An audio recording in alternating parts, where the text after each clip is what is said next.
Good morning বন্ধুরা, আশা করি তোমরা সকলে খুব ভালো আছো। আমিও খুব ভালো আছি। তো এটা আমাদের বাড়িতে কাঁঠাল গাছ, এই গাছ থেকে আজকে এঁচোড় পেড়ে রান্না করব, তো সেটাই তোমাদের সাথে শেয়ার করব। তো চলো তোমরা দেখতে থাকো।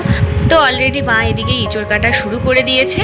তো ঝপাঝপ মা এদিকে কেটে নিক, আর আমি এইদিকে চিংড়ি মাছগুলো কেটে ধুয়ে সব কিছু রেডি করে নিই। তো চলো তোমরা দেখতে থাকো।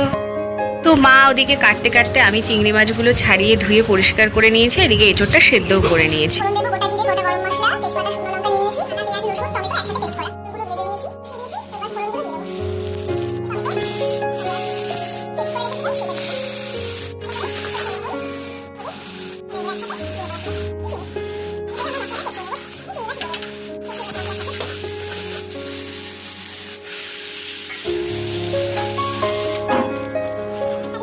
চিংড়ি রেডি। কেমন লাগলো তোমরা অবশ্যই কমেন্ট করে জানিও, আর ভালো লাগলে লাইক কমেন্ট শেয়ার করে দিও। তো সবাই ভালো থেকো, সুস্থ থেকো, টাটা।